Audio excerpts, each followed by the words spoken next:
నమస్కారం public vision వార్తలకు స్వాగతం. నా పేరు సుమలత. ముందుగా వార్తల్లోని హెడ్లైన్స్.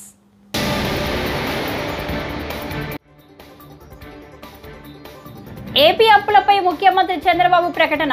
అప్పుల లెక్కలు చూపించి గుంజీలు తీయిస్తానని వెల్లడి.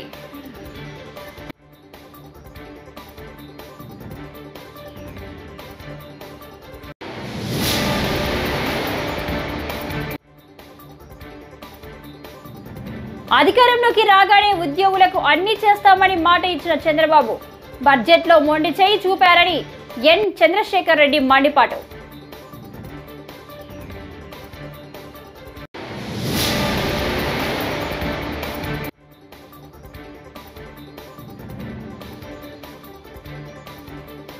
ఉచిత గ్యాస్ సిలిండర్ పథకంపై వైసీపీ నేతల్లో తప్ప ఎవరికి అనుమానాలు లేవని మంత్రి నాదెండ్ల మనోహర్ స్పష్టం.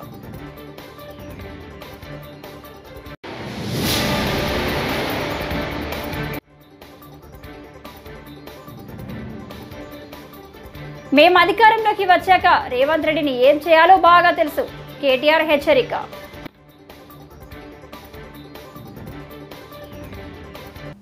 ఇక డీటెయిల్స్ చూస్తే ఏపీ అప్పులపై సీఎం చంద్రబాబు నేడు అసెంబ్లీలో ప్రకటన చేశారు. మాట్లాడితే 10 లక్షల కోట్ల అప్పు ఎక్కడుందని అంటున్నారని, మేమేదో తప్పు చెప్పాం అన్నట్టుగా మాట్లాడుతున్నారని ఈ సందర్భంగా వైసీపీ నేతలపై మండిపడ్డారు. రాష్ట్ర అప్పులపై ఆర్థిక మంత్రి పయ్యావుల కేశవ్ చాలా స్పష్టంగా చెప్పారని వెల్లడించారు. ఈ సందర్భంగా ఏపీ అప్పుల వివరాలను చంద్రబాబు సభకు వివరించారు. ఇంకో పక్కన దిశ, అమరావతి, పోలవరం, ఎనర్జీ సెక్టర్ అన్ని విధ్వంసం అయిపోయినాయి. ఇంకో పక్కన మీరు చూస్తే ఇన్వెస్టర్స్ లో కాన్ఫిడెన్స్ పోయింది. ఆంధ్రప్రదేశ్ అంటే అపనమ్మకం వచ్చింది. ఇక్కడికి వస్తే మనకు భవిష్యత్తు ఉండదని ఆలోచనకు వచ్చే పరిస్థితికి వచ్చారు. ఇన్ఫ్రాస్ట్రక్చర్ ఒక్క ప్రాజెక్ట్ రాలేదు 5 సంవత్సరాలు. ఉండే రోడ్లని గోతులు దువ్వే పరిస్థితికి వచ్చారు. లిటిగేషన్ అధ్యక్ష ఇప్పుడే మాట్లాడుతూ మంత్రి గారు చెప్పారు, 25,000 కేసులు వేశారు. 1-2 కాదు, 25,000 కేసులు హైకోర్టులో వేస్తే chief secretary, finance secretary, concern secretary అక్కడ పోయి చేతులు కడుకొని నిలబడుకుంటే జైలు పంపి ఎక్కడి నుంచి మనోధైర్యం ఎవరికి వస్తుంది? అంటే వాళ్ళు చేయన తప్పుకి వాళ్ళని జైలుకు పంపించే పరిస్థితి వస్తే, కంటెంప్ట్ కింద జైలుకు పంపిస్తే ఎలాంటి మనోభావాలు ఉంటాయో, ఏం జరుగుతుందో ఇది ఒక ఉదాహరణ అని చెప్పి కూడా నేను మీకు తెలియజేస్తున్నా. అందుకే అధ్యక్ష రాష్ట్రం ఒక విషియస్ సైకిల్ లో పడిపోయింది. డెట్ ట్రాప్ లోకి వచ్చి పడింది. ఆ విషయం మనం గుర్తుపెట్టుకోవాల్సిన అవసరం ఉంది. అంటే క్యాపిటల్ ఎక్స్పెండిచర్ పెట్టలేదు, ఆస్తులు సృష్టించలేదు, సంపద లేదు, ఆదాయం పెరగలేదు. దానివల్ల ఏమైంది? No productive investments. ఎవరు కూడా ప్రొడక్టివ్ ఇన్వెస్ట్మెంట్ పెట్టే పరిస్థితి వీళ్ళు పెట్టలేదు, ఎవరు పెట్టే పరిస్థితిలో లేరు. దీనివల్ల ఆదాయం తగ్గిపోయింది, హైయర్ ట్యాక్సెస్ వేసే పరిస్థితికి వచ్చారు. ఇంతేకాకుండా వీళ్ళు బటన్ నొక్కాలి కాబట్టి ఎక్కువ అప్పులు తేవడం, ఆస్తులు తాకట్టు పెట్టడం. కడాన ఆస్తులు తాకట్టు పెడితే ప్రభుత్వం యొక్క ఇమేజ్ పూర్తిగా నాశనం అయిపోవడం. మళ్లీ దాన్ని డెట్ సర్వీసింగ్ చేయడానికి అప్పులు కట్టాలి, వడ్డీ కట్టాలి, మళ్ళా జీతాలు ఇవ్వాలి. ఈ విధంగా ఒక విషయ సర్కిల్ లోకి వచ్చి పడిపోయింది. ఏం చేయాలన్న దిక్కు తెలియని పరిస్థితి. ఆ పరిస్థితి నుంచి ఇప్పుడిప్పుడే ఈ రోజు మీరు చూస్తున్నారు 7 వైట్ పేపర్స్ ని పబ్లిసైజ్ చేశాం. అదే మరి దాన్ని ఏ విధంగా చేయాలో మళ్లీ స్వర్ణ ఆంధ్రప్రదేశ్ విజన్ తయారు చేశాం. ఇలాంటి దారుణమైన పరిస్థితిలో మేమందరం కూడా అధికారాన్ని చేపట్టి ప్రజలకు విజ్ఞప్తి చేస్తున్నా. ఆస్పిరేషన్స్ ఎక్కువ ఉన్నాయి. అధికారంలోకి రాగానే ఉద్యోగులకు అన్ని చేస్తామని మాట ఇచ్చిన చంద్రబాబు బడ్జెట్లో మొండి చేయి చూపారని వైఎస్ఆర్సీపీ ఉద్యోగులు పెన్షనర్ల రాష్ట్ర విభాగం అధ్యక్షుడు ఎన్ చంద్రశేఖర్ రెడ్డి మండిపడ్డారు. వైఎస్ఆర్సీపీ కేంద్ర కార్యాలయంలో పార్టీ ఉద్యోగులు పెన్షనర్ల రాష్ట్ర విభాగం అధ్యక్షుడు ఎన్ చంద్రశేఖర్ రెడ్డి శుక్రవారం మీడియాతో మాట్లాడారు. అదేవిధంగా ఎంతో మంది కాంట్రాక్ట్ అవుట్సోర్సింగ్ ఉద్యోగస్తులకు ఒక దళారీ వ్యవస్థలు ఉండేటి. ఒక శాలరీ ఇస్తే దాంట్లో వాళ్ళకు ఒక పర్సంటేజ్ కట్ చేసుకుని మిగిలింది ఇచ్చేవాళ్ళు. ఎప్పుడో వాళ్ళకి తోచినప్పుడు ఇచ్చేవాళ్ళు. అలా కాకుండా ఒక ఆప్కాస్ అనేటువంటి ఒక సంస్థను ఏర్పరిచి అవుట్సోర్సింగ్ విధానంలో పనిచేసే ఉద్యోగస్తులందరినీ ఆ యొక్క సిస్టంలో ఎన్రోల్ చేసి 1వ తారీఖునే వాళ్ళందరికీ కూడా జీతాలు వచ్చే విధంగా చేసినటువంటి ఘనత కూడా జగన్మోహన్ రెడ్డి గారిదే అని చెప్పేసి కూడా నేను ఈ సందర్భంగా తెలియజేస్తా ఉన్నాను. అదేవిధంగా మరి లెక్చరర్స్కి వీళ్ళందరికీ కూడా చాలామంది ఉద్యోగస్తులకి మినిమం టైం స్కేల్ కూడా వచ్చేదానికి మరి ఉత్తర్వులు ఇచ్చింది కూడా ఆనాడు జగన్మోహన్ రెడ్డి గారే అని చెప్పేసి కూడా నేను ఈ సందర్భంగా తెలియజేస్తా ఉన్నాను. అయితే దాదాపు కూటమి ప్రభుత్వం వచ్చి 150 రోజులు దాటిపోయినప్పటికీ కూడా ప్రభుత్వంలో కొంతమందికి వాళ్ళకి పోస్టింగ్స్ ఇవ్వకుండా ఐఏఎస్ అధికారులు అయితేనేంటి, అదేవిధంగా కొంతమంది ఆఫీసర్లు అయితేనేంటి, ఇంక్లూడింగ్ సెక్రటరియట్లో కూడా కొంతమందికి ఎప్పుడూ లేనటువంటి విధంగా మిడిల్ లెవెల్ ఆఫీసర్స్ని కూడా పక్కన పెట్టి జిఏడిలో రిపోర్ట్ చేయమని చెప్పి వాళ్ళకి పోస్టింగ్స్ ఇవ్వకుండా గాలికి వదిలేయడం అనేది ఎంతవరకు సబబు అని చెప్పేసి కూడా నేను ఈ సందర్భంగా తెలియజేస్తా ఉన్నా. నేను ఇంతకుముందు కూడా చాలాసార్లు చెప్పాను, ఉద్యోగస్తులు ప్రభుత్వంలో ఒక భాగము. ఏ ప్రభుత్వం వచ్చినా కూడా ఆ ప్రభుత్వం ఏదైతే ఒక డెసిషన్ తీసుకుంటుందో ఆ డెసిషన్స్ని ఇంప్లిమెంట్ చేయట్లో ఆ ప్రభుత్వ ఉద్యోగస్తులు దానికి అనుగుణంగా పనిచేస్తారే తప్ప పర్టికులర్గా వాళ్ళు ఈ పార్టీకి ఆ పార్టీకి అనేటువంటి పార్టీలకు అతీతంగా పనిచేసేటువంటి వ్యవస్థ ఏదైనా ఉంది అంటే అది ఉద్యోగ వ్యవస్థ అని చెప్పేసి కూడా నేను ఈ సందర్భంగా తెలియజేస్తున్నా. ఏ ప్రభుత్వం ఉన్నా కూడా ఆ ప్రభుత్వం డెసిషన్స్ని, ఉత్తర్వులని సిస్టమేటిక్గా అమలు చేస్తూ ఉన్నారు. ఆ అమలు చేసే విధానంలో కొంత చురుకుగా పనిచేయడం కూడా తప్పేమో అని చెప్పేసి అనిపిస్తూ ఉంది. ఆ పని చేసినప్పుడు అది మనసులో పెట్టుకుని నువ్వు ఫలానా గవర్నమెంట్లో ఫలానా చురుగ్గా పనిచేసావు కాబట్టి నిన్ను పక్కన పెడుతున్నాం, లేకపోతే నిన్ను సస్పెండ్ చేస్తున్నాం, లేకపోతే నీకు అక్కడ ట్రాన్స్ఫర్ చేస్తున్నాం అనేటువంటి ఆ కక్ష సాధింపు చర్యలు అని చెప్పేసి మానుకోవాలి అని చెప్పేసి కూడా నేను ఈ సందర్భంగా టీడీపీ కూటమి ప్రభుత్వాన్ని కోరుతున్నాను అని చెప్పేసి కూడా ఈ సందర్భంగా తెలియజేస్తా ఉన్నా. అదేవిధంగా పర్టికులర్లీ ఈ రోజున ఉద్యోగస్తులు కానీ పెన్షనర్స్ కానీ ఎదురు చూస్తున్నారు. మరి 1/7/2023 నుంచి పిఆర్సీ ఉచిత గ్యాస్ సిలిండర్ పథకంపై వైసీపీ నేతల్లో తప్ప ఎవరికి అనుమానాలు లేవని పౌర సరఫరాల శాఖ మంత్రి నాదెండ్ల మనోహర్ స్పష్టం చేశారు. శాసన మండలి ప్రశ్నోత్తరాల్లో ఈ అంశంపై వైసీపీ నేతల అపోహలను ఆయన కొట్టిపారవేశారు. కేంద్ర ప్రభుత్వం గ్యాస్ కంపెనీలు అనుమతిస్తే నేరుగా లబ్ధిదారుల ఖాతాలకే నగదు జమ చేసేందుకు ప్రభుత్వం సిద్ధంగా ఉన్నామని మనోహర్ తెలిపారు. సిలిండర్ ఇవ్వాలి, లబ్ధిదారుడు అకౌంట్ లోకి డబ్బులేనే ఇవ్వాలి. అది మానేసి గ్యాస్ సిలిండర్స్ ఇవ్వడం ఏంటో నాకు అర్థం కావట్లేదు. కంపెనీలకి పుంకాలుగా వాళ్ళ పేపర్లో రాసుకోవడం, వీళ్ళు అనవసరంగా ప్రెస్ కాన్ఫరెన్స్లు పెట్టి రాద్ధాంతం చేయడం. భారతదేశంలో ఈ రోజు వరకు కూడా దీపం 2 పథకం మనం ఇంప్లిమెంట్ చేసే విధంగా 1,55,00,000 గ్యాస్ కనెక్షన్స్ కి ఎక్కడ కూడా భారతదేశంలో జరగడం లేదు కార్యక్రమం. కేంద్ర ప్రభుత్వం కూడా వాళ్ళు ఏం చెప్పారంటే డైరెక్ట్ గా మేమే బెనిఫిషియరీస్ కి ఇవ్వాలంటే అటువంటి అవకాశం ఉన్న పాల్గొన్న సిస్టమ్ ప్రకారంగా పబ్లిక్ ఫైనాన్స్ మేనేజ్మెంట్ సిస్టమ్ ద్వారా డీబీటీ ద్వారానే వాళ్ళు ఎవరైతే లబ్ధిదారులు ఉన్నారో వాళ్ళకి ఈ సబ్సిడీ అమౌంట్ ట్రాన్స్ఫర్ చేస్తారు. సిలిండర్ డెలివరీ అయిన తర్వాతనే ఈ 25 రూపాయలు ఏదైతే కేంద్ర ప్రభుత్వం సబ్సిడీగా ఇస్తుందో దాని మేరకే వాళ్ళు డెలివరీ చేస్తారు. కాబట్టి ఈ ఒక్కసారికైనా కనీసం మనం ప్రయత్నం చేద్దామని మేము ఢిల్లీకి వెళ్ళి ప్రయత్నం చేశాం. అది కుదరలేదు. అయితే గౌరవ ముఖ్యమంత్రిగా చంద్రబాబు నాయుడు గారు చాలా దీని గురించి ఖచ్చితంగా రాబోయే రోజుల్లో మనం ఇచ్చిన మాట మేరకు లబ్ధిదారులకి ఖాతాలోనే డైరెక్ట్ గా మనం జమ చేసే విధంగా మనం ప్రయత్నం చేద్దామని చెప్పడం జరిగింది. దాని విధంగా మేము ప్రణాళిక సిద్ధం చేసుకుంటున్నాం అధ్యక్ష. అదేవిధంగా గౌరవ సభ్యురాలు అడిగారు, ఈ మార్చి 31, 2025 వరకు రాష్ట్రంలో ఎవరైనా సరే బుక్ చేసుకోవచ్చు అధ్యక్ష. ఇది ఎందుకు ఈ వెసులుబాటు కల్పించామంటే గ్యాస్ కంపెనీస్ ఒకే రోజున 1,55,00,000 గ్యాస్ కనెక్షన్స్ ఇవ్వలేరు అధ్యక్ష, సిలిండర్స్ ఇవ్వలేరు. వాళ్ళు కూడా ఎంటీ గ్యాస్ సిలిండర్స్ కావాలి. మీరే ఆశ్చర్యపోతారు సంఖ్య చెప్తే. ఇప్పుడు 15 రోజులు అయింది ఈ పథకం మొదలుపెట్టి.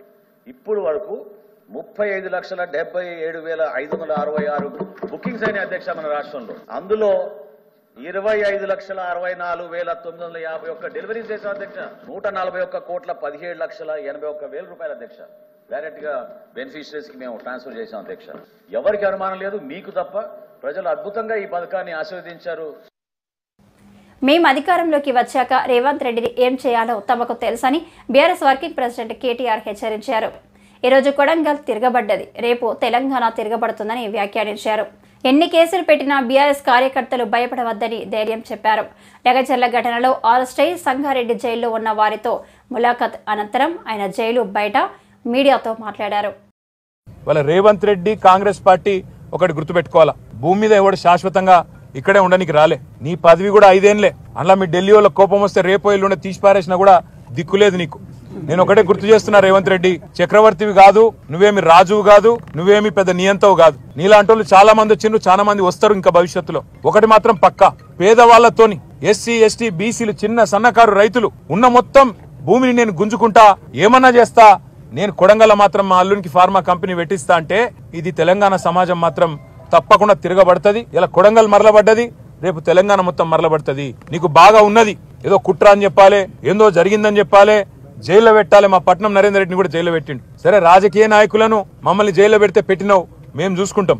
ఎందుకంటే నిన్ను ఏం చేయాలో రేపు మేము అధికారంలోకి వచ్చినాక మాకు కూడా తెలుసు.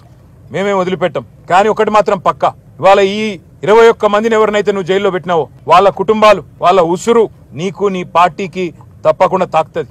ఏ పేద ప్రజల ఓట్లతోనైతే కొడంగల్లో గెలిచినవో, ఏ పేద ప్రజలకైతే 420 హామీలు ఇచ్చి 6 గ్యారంటీలు 100 రోజులని నమ్మబలికి అఫిడవిట్లలో సంతకం పెట్టి గెలిచినవో, ఇలా వాళ్ళ ఉసురు పోసుకుంటున్నావు చూడు, తప్పకుండా వాళ్ళ ఉసురు నీకు తాకుతుంది. నేను ఒకటే మాట చెప్తా ఉన్నా, ఆ కుటుంబాలన్నిటికీ కూడా మీకు మొత్తంగా బీఆర్ఎస్ అండగా ఉంటది. తప్పకుండా 21 కుటుంబాలను మిమ్మల్ని బయటికి తీసుకొచ్చేదాకా బెయిల్ మీద న్యాయ పోరాటం మేమే చేస్తాం. రాఘవేంద్ర యాదవ్ అనే తమ్ముడికి నేను చెప్పిన, తమ్ముడు నా ఉద్యోగం ఏమైతుంది అన్నా అని అడిగిండు. నీ ఉద్యోగం ఏం కాదు, రేవంత్ రెడ్డి మెడలు వంచైనా సరే నీ ఉద్యోగం అవసరమైతే సుప్రీంకోర్టు దాకా కొట్లాడతాం, నీ ఉద్యోగం పోనీయం తమ్ముడు అని చెప్పిన.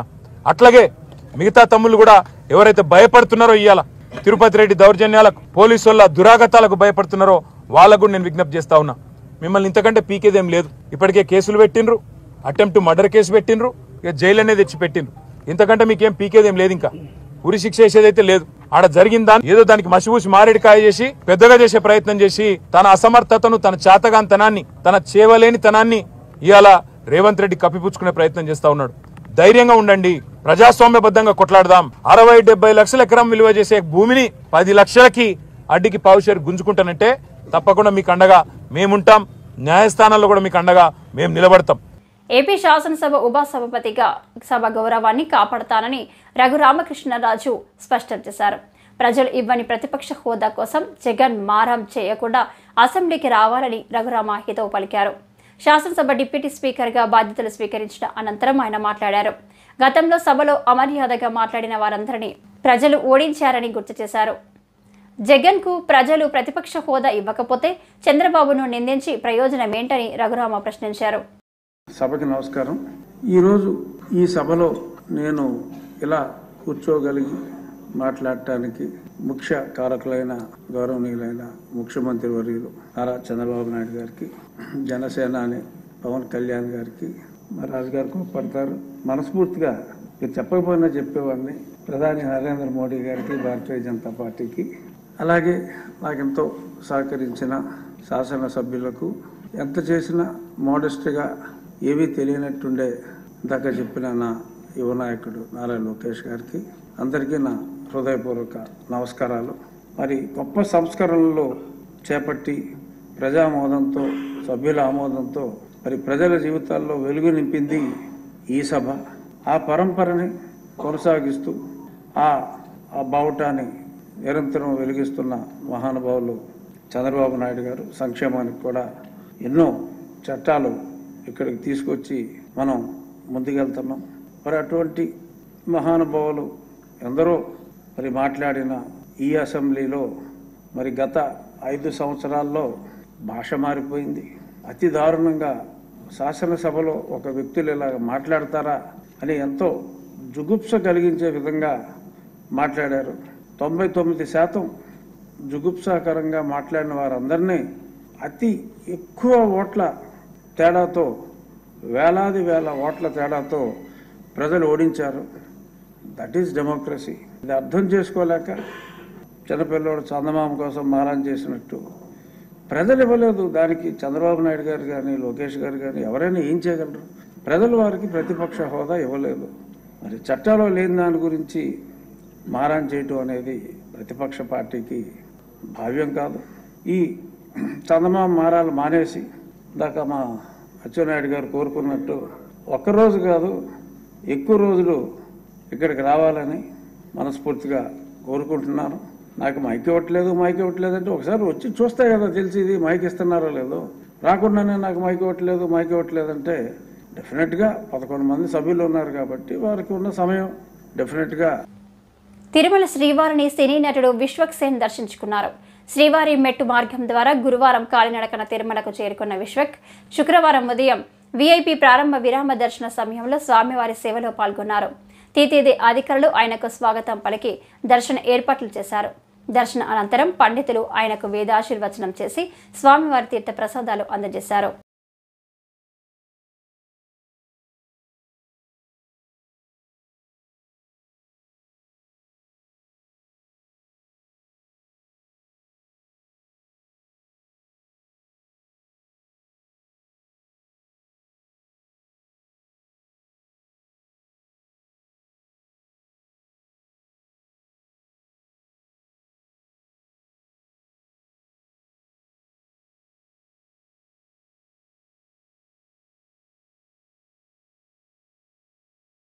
ఈ సంవత్సరంలో మూడోసారి మూడో రిలీజ్. సో స్వామివారి సెంటిమెంట్ ఎట్లా నిన్న శ్రీవారి మెట్లు ఎక్కువ వచ్చిండే.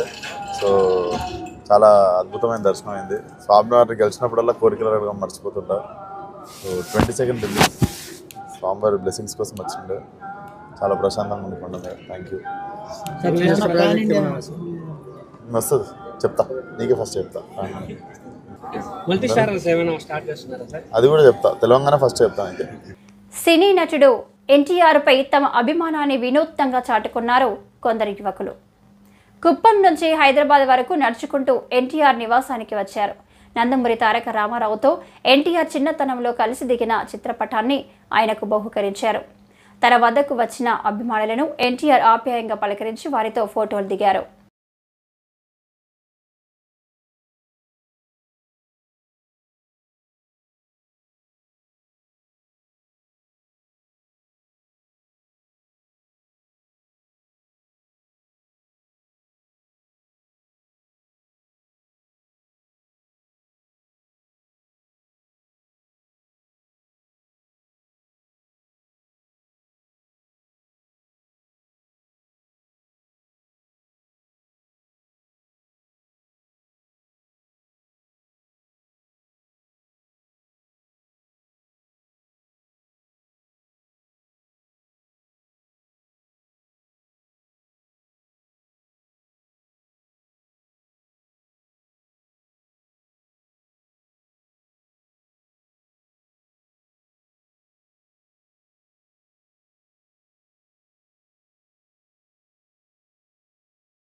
కార్తీక పౌర్ణమిని పురస్కరించుకొని విజయవాడ దుర్గ మల్లేశ్వర స్వామి దేవస్థానం ఆధ్వర్యంలో ఇంద్రకిలాద్రిపై గిరి ప్రదక్షిణ ఘనంగా నిర్వహించారు. తెల్లవారుజామున ఇంద్రకిలాద్రి ఘాట్ రోడ్డులోని కామధేను అమ్మవారి ఆలయం వద్ద గిరి ప్రదక్షిణను ఈవో కెఎస్ రామారావు దంపతులు వేద పండితులు ప్రారంభించారు. కుమ్మరపాలెం సితారా సెంటర్ పాల ఫ్యాక్టరీ మీదుగా ఇంద్రకిలాద్రి వరకు గిరి ప్రదక్షిణ జరిగింది. ఈ కార్యక్రమంలో భక్తులు పెద్ద ఎత్తున పాల్గొన్నారు.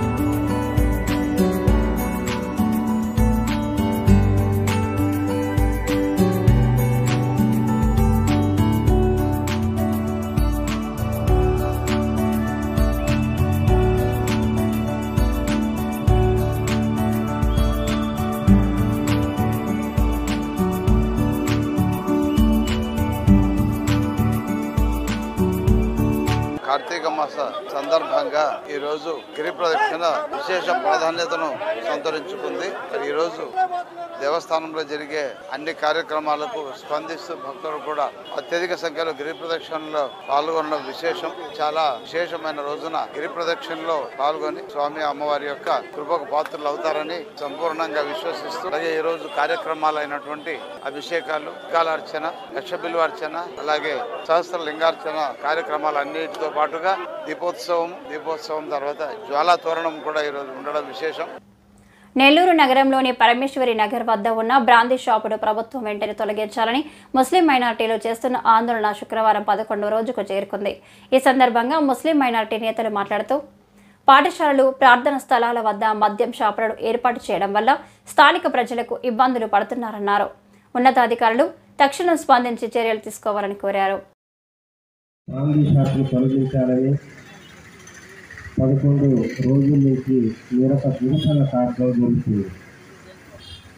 మరి ఎన్నోసార్లు ప్రభుత్వం దృష్టికి తీసుకుపోవడం జరిగింది, మీడియా ద్వారా కూడా తెలియజేయడం జరిగింది ఈ బ్రాందీ షాపులు త్వరగా ఎత్తివేయాలని.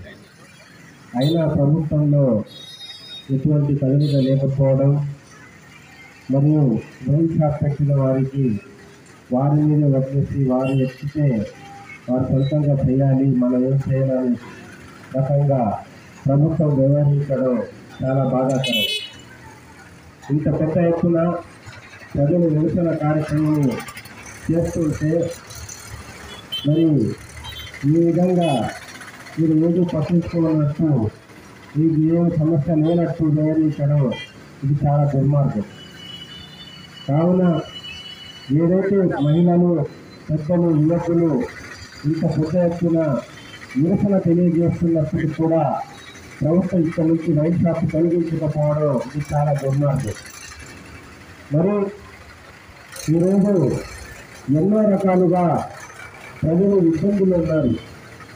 వారి యొక్క రోజువారీ అవసరాలు తీర్చుకోలేని పరిస్థితిలో ఈరోజు కుటుంబాలు ఉన్నారు.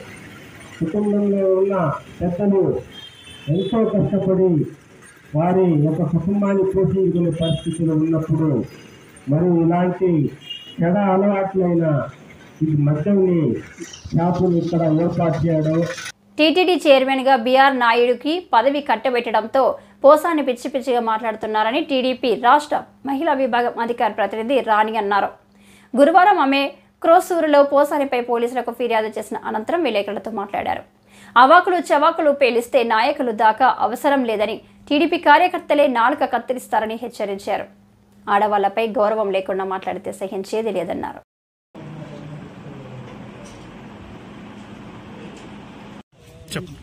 అందరికీ నమస్కారం.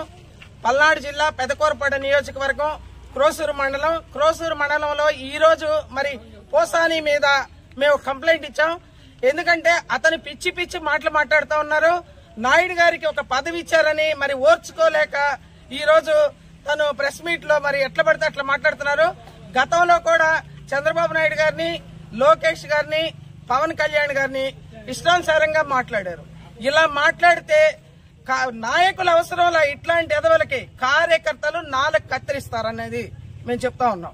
ఒకటే, ఈ 5 సంవత్సరాలు ఎక్కడ దాక్కున్నారు మీరు, ఎక్కడ నిద్రపోయారు, మీ దొంగతనాలన్నీ బయటపడతాయి అని చెప్పని ఈ రోజు ఒక మంచి వ్యక్తికి పదవి ఇస్తే మీరు ఓర్చుకోలేకపోతున్నారు.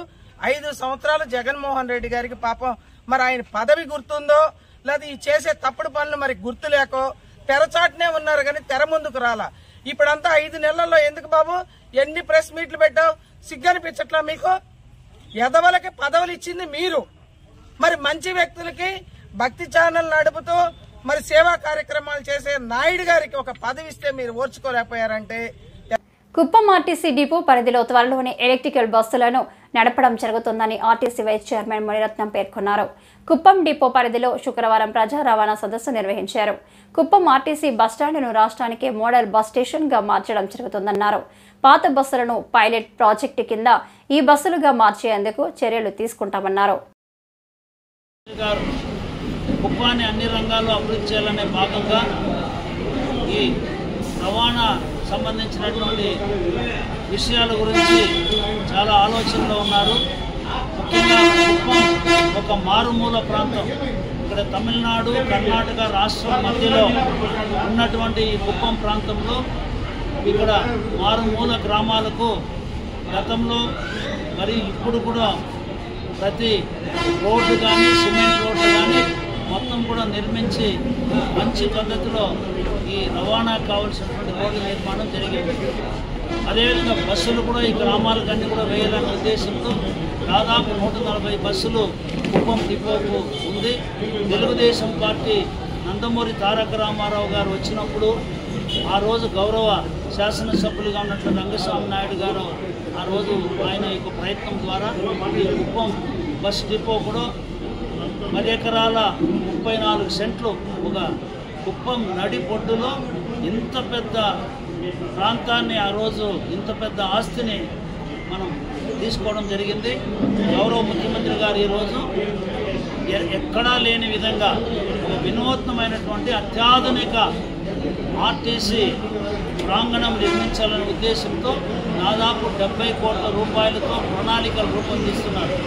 ఇక్కడ మొత్తం కూడా ఏదైతే మన మిత్రులందరూ సదస్సులో చెప్పారో ఇక్కడ బస్ స్టేషన్ కానీ అదేవిధంగా ఇక్కడ ఉన్నటువంటి ప్లాట్ఫామ్స్ కానీ రెస్టారెంట్స్ కానీ లేటెస్ట్గా రెస్టారెంట్స్ 2 రకాల రెస్టారెంట్స్ కూడా అదేవిధంగా ప్రయాణికులకు సంబంధించినటువంటి డార్మెంటరీ రెస్ట్ రూమ్స్ షాపింగ్ కాంప్లెక్స్లు ఒక మోడర్న్గా ఒక బ్యూటిఫుల్ సిటీలో ఏ విధంగా ఉంటుందో ఆ విధంగా నిర్మించడానికి ప్రణాళికలు కూడా తయారు చేశారు. ఈ వార్తలు ఇంతటితో సమాప్తం. తిరిగి మరో తాజా బులెటిన్లో కలుసుకుందాం. అంతవరకు సెలవు. నమస్కారం.